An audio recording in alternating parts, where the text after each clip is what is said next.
हे आहेत तीळ आणि गुळाचे मऊ खुसखुशीत लाडू। अहो, दात नसणारे सुद्धा खाऊ शकतील इतके मऊ आणि खुसखुशीत होतात आणि 2 ते 3 महिने आरामात टिकून राहतात। इथे मी परफेक्ट प्रमाण सांगितलेलं आहे, शिवाय बिना पाकाचे, त्यामुळे लाडू चुकण्याचं टेन्शन नाही। हळदी कुंकवाचा कार्यक्रम असेल आणि पटकन काहीतरी बनवायचं आहे तर कमी वेळेमध्ये पसारा न करता फक्त 15 ते 20 मिनिटात बनून तयार होतात। रेसिपी खूप सोपी आहे, पटकन सुरुवात करूयात। नमस्कार, मी दीक्षा रेसिपी मराठीमध्ये मी तुम्हा सर्वांचं खूप खूप खूप मनापासून स्वागत करते। आणि सगळ्यात महत्त्वाचं म्हणजे तिळगुळ घ्या आणि गोड गोड बोला। माझ्याकडून तुम्हा सर्वांना मकर संक्रांतीच्या खूप खूप खूप साऱ्या शुभेच्छा। तर आज आपण बघतोय मऊ आणि खुसखुशीत आणि पटापट तयार होणारे असे तीळ आणि गुळाचे लाडू। खूप सोपी रेसिपी आहे, अगदी 15 ते 20 मिनिटांमध्ये तयार होते। हळदी कुंकवाचा कार्यक्रम आहे आणि तुम्हाला पटकन काहीतरी बनवायचंय तर हे लाडू 10 ते 15 मिनिटांमध्ये तयार होतात, शिवाय मऊ आणि खुसखुशीत तयार होतात। अहो, दात नसणारे सुद्धा हे लाडू खाऊ शकतील इतके मऊ आणि खुसखुशीत होतात, शिवाय बिना पाकाचे आहेत, त्यामुळे अगदी पटापट आणि झटपट कमी वेळेमध्ये पसारा न करता बनून तयार होतात। चला तर मग पटकन आपण या रेसिपीला सुरुवात करू। तुम्ही जर माझ्या चॅनलवर नवीन असाल तर माझ्या दीक्षा रेसिपी मराठीला पटकन सबस्क्राइब करा बरं। चला तर मग आपण या लाडूसाठी काय साहित्य लागणार आहे ते पाहूया। तर इथे मी घेतलेले आहे तीळ आहे 1 वाटी। हे बिना पॉलिशचे तीळ आहेत, पॉलिशचे सुद्धा तीळ बाजारात उपलब्ध असतात, ते एकदम पांढरे शुभ्र असे दिसतात, हे थोडेसे काळपट असे दिसतात, पण वापरताना तुमच्याकडे जर हे देशी तीळ असतील तर तेच वापरा, कारण याची चव सुद्धा छान असते आणि आपल्या शरीराला सुद्धा हे तीळ खूप छान लागतात। तुमच्याकडे हे नसेल तर तुम्ही पांढरे पॉलिशचे तीळ वापरले तरी सुद्धा चालेल, काहीच हरकत नाही। त्याचबरोबर इथे मी 1 वाटी शेंगदाणे घेतले आणि 2 वाटी साधा गूळ घेतलेला आहे। चिक्की गूळ अजिबात वापरायचा नाहीये। इथे मी साधा ऑर्गेनिक गूळ घेतलेला आहे, हा आहे 2 वाटी। 1 वाटी तीळ, 1 वाटी शेंगदाणे, यासाठी 2 वाटी गूळ। आणि इथे घेतलेला आहे खोबरं आहे अर्धी वाटी। खोबरं असेल तर वापरा, तुम्हाला आवडत असेल तर वापरा, नाही वापरलं तरी काहीच हरकत नाही। त्याचबरोबर इथे घेतलेली आहे वेलची पूड अर्धा चमचा आणि सुंठ पावडर अर्धा चमचा। सुंठ पावडर असेल तर वापरा, नसेल तर काहीच हरकत नाही, माझ्याकडे आहे म्हणून मी वापरते। आणि शेवटी मी थोडंसं अर्धा चमचा जायफळ किसून घालणार आहे, तेव्हा मी दाखवेनच। पटकन सुरुवात करूया। हे बघा, सगळ्यात पहिल्यांदा मी गॅस चालू करून घेते आणि त्यावरती असा एक तवा ठेवते। हा लोखंडी तवा आहे, हा थोडासा गरम करून घ्यायचा आहे आणि मग त्याच्यामध्ये आपण सगळ्यात पहिल्यांदा तीळ भाजून घेणार आहोत। आपला तवा छान गरम झालेला आहे, आता आपण त्याच्यामध्ये हे 1 वाटी घेतलेले तीळ घालूयात। तीळ छान आतपर्यंत असे छान खरपूस भाजून घ्या। तीळ जर कच्चे राहिले तर आपल्या लाडूमध्ये ते कडवट लागतात आणि लाडू छान होत नाही, त्यामुळे आतपर्यंत तीळ छान असे खरपूस भाजून घ्या। हे तीळ आपण छान खरपूस भाजून घेऊया। हे तीळ छान मंद गॅसवरच छान असे खरपूस भाजून घ्यायचे आहेत, गॅस अजिबात फुल करायचा नाही। आणि सगळ्यात महत्त्वाचं म्हणजे तीळ भाजले की नाही हे कसं ओळखायचं, तर पहिली स्टेप म्हणजे तीळ छान तडतड उडू लागले की समजायचं आपलं तीळ छान भाजलं।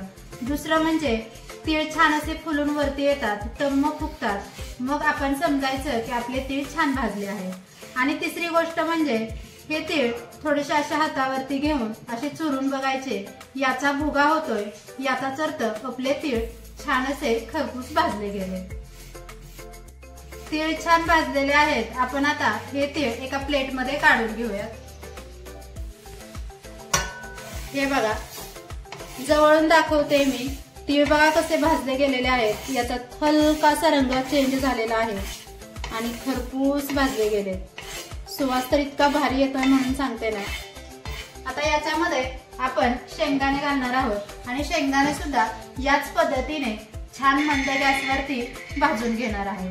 शेंगदाणे सुद्धा छान असे आतपर्यंत भाजले गेले पाहिजे, तो जर कच्चा राहिला तर आपल्या लाडूंना चव छान येत नाही, त्यामुळे शेंगदाणे सुद्धा मंद गॅसवर छान असे खरपूस भाजून घ्या। हे बघा, आपले शेंगदाणे सुद्धा छान असे आतपर्यंत साल तडकेपर्यंत खरपूस असे भाजून तयार आहेत. तुम्हाला मी दाखवते. हे बघा, याचं साल पटकन निघतंय. याचाच अर्थ आपले शेंगदाणे छान खरपूस भाजले गेलेत.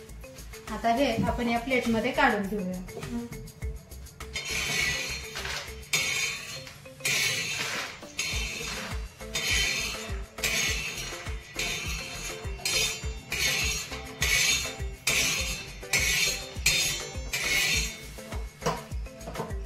त्याचबरोबर आता याच्यामध्ये आपण अर्धी वाटी घेतलं होतं सुकं किसलेलं खोबरं, ते सुद्धा छान खरपूस असं कुरकुरीत होईपर्यंत आपण भाजून घेऊया.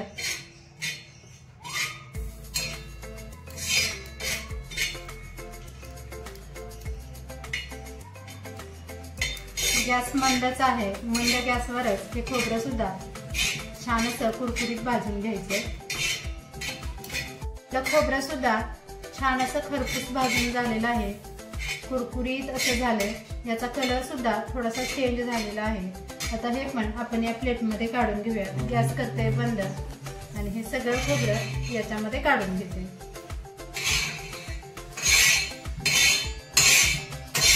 हे बघा, इथे तीळ, शेंगदाणे आणि खोबरं आतपर्यंत असं मी छान असं हे खरपूस भाजून घेतलेलं आहे.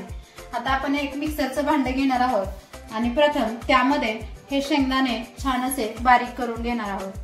बारीक करणार आहे म्हणजे थोडीशी भरड काढून घेणार आहोत. जास्त बारीक नाही करायचं. पहिल्यांदा मी फक्त शेंगदाणेच बारीक करून घेते आणि मग नंतर ना हे तीळ आणि खोबरं घालून सुद्धा मिक्सरमधून फिरवून घेणार आहे. हे सगळे शेंगदाणे मी याच्यामध्ये काढून घेतले आणि हे मी मिक्सरला आता फिरवून घेते. हे बघा, शेंगदाणे मी छान असे बारीक करून घेतले. तुम्हाला मी दाखवते. हे बघा, आता हे एका बाउलमध्ये मी काढून घेते किंवा एखाद्या मोठ्या भांड्यामध्ये हे सगळं मिश्रण काढून घ्यायचं.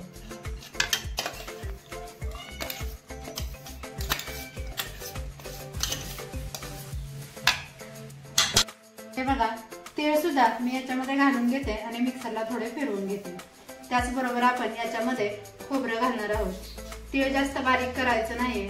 उघड धुगडच असं थोडंसं क्रश करून घ्यायचे. याच्यातलेच मी थोडेसे तीळ या वाटीमध्ये काढून ठेवते. तिळाचे लाडू आहेत त्यामुळे तीळ तर दिसलेच पाहिजे. त्यामुळे मी थोडेसे काढून ठेवते. लाडू वळताना आपण त्याच्यामध्ये घालणार आहोत. बाकी सगळं मिश्रण मी याच्यामध्ये घालते.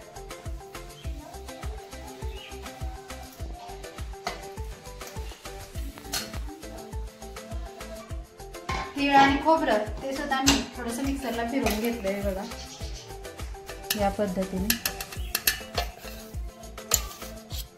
हे सगळं मिश्रण आपण या बाउलमध्ये काढून घेतोय.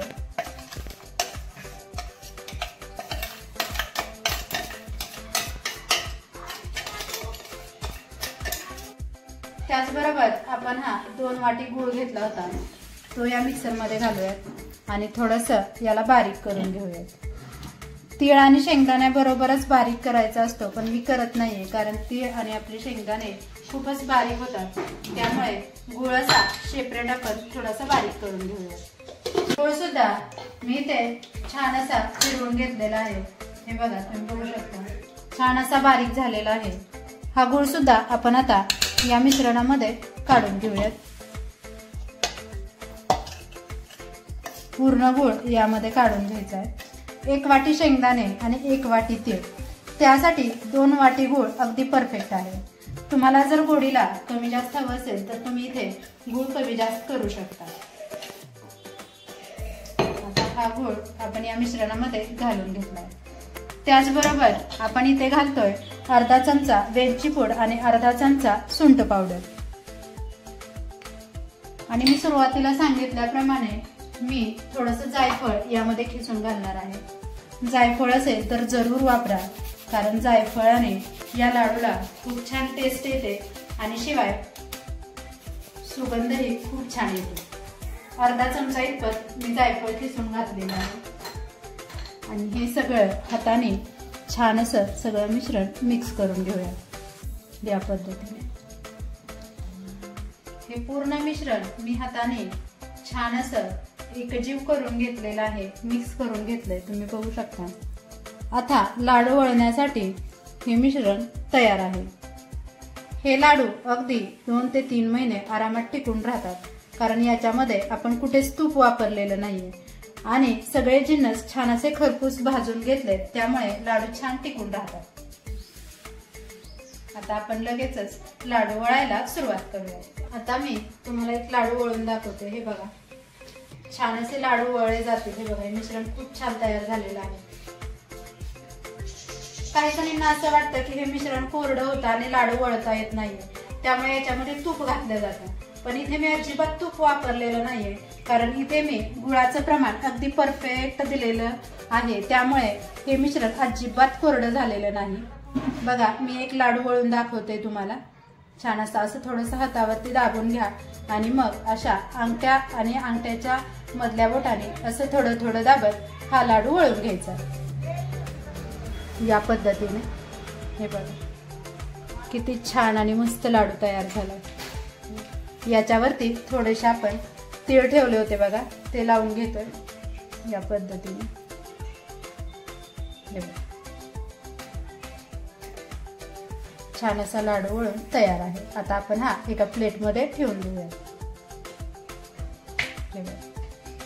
तुमच्या हिशोबाने तुम्हाला कसे लहान मोठे लाडू हवे त्या पद्धतीने तुम्ही बांधू शकता। मी या पद्धतीचे मीडियम साइज मध्ये लाडू तयार केले। या मिश्रणामध्ये किती लाडू तयार होत आहेत मी हे शेवटी सांगेनच तुम्हाला। दुसरा सुद्धा लाडू मी पटकन वळून घेतलेला आहे बघा, अगदी पटापट हे लाडू बनून तयार होतात बरं का, अजिबात वेळ जात नाही याला। खूप सोपी रेसिपी आहे। आपण जसं म्हणतो ना की नो फेल रेसिपी, त्याप्रमाणे की अजिबात कुठेच चुकणार नाही, अगदी परफेक्ट तयार होते। जसं की आपण शेंगदाण्याचे लाडू सुद्धा बनवतो बघा, त्या पद्धतीने हे आपण लाडू वळून घेऊया। हे बघा, दुसरा सुद्धा लाडू वळून तयार आहे। याच पद्धतीने आपण हे सगळे लाडू तयार करून घेऊया। हे बघा, छान असे या मिश्रणाचे मी सगळे लाडू वळून घेतले, तुम्ही बघू शकाल या पद्धतीने। या पूर्ण मिश्रणामध्ये कंप्लीट 25 लाडू तयार झाले। अगदी परफेक्ट मेजरमेंट मी इथे सांगितलेलं आहे, त्यामुळे ते जसेच्या तसे वापरा। खूप पटापट पसारा न करता अगदी कमी वेळेमध्ये हे लाडू बनवून तयार होतात। हळदी कुंकवाची तयारी करायची आणि पटकन असं काहीतरी बनवायचंय तर लाडू बनवणं हा खूप छान बेस्ट असा ऑप्शन आहे तुमच्यासाठी। त्यामुळे ही लाडूची रेसिपी एकदा नक्की ट्राय करा आणि कशी झाली ते मला कमेंट मध्ये नक्की सांगा। दिसायला तर बघा काय मस्त दिसतोय हा लाडू। मी एक तोडून सुद्धा दाखवते तुम्हाला, लगेच कळेल तुम्हाला हा किती मऊ आणि खुसखुशीत झालाय। हे बघा, याचं टेक्स्चर सुद्धा तुम्ही बघू शकता, काय भारी दिसतंय। अगदी पटापट आणि कमी वेळेमध्ये हे लाडू तयार होतात।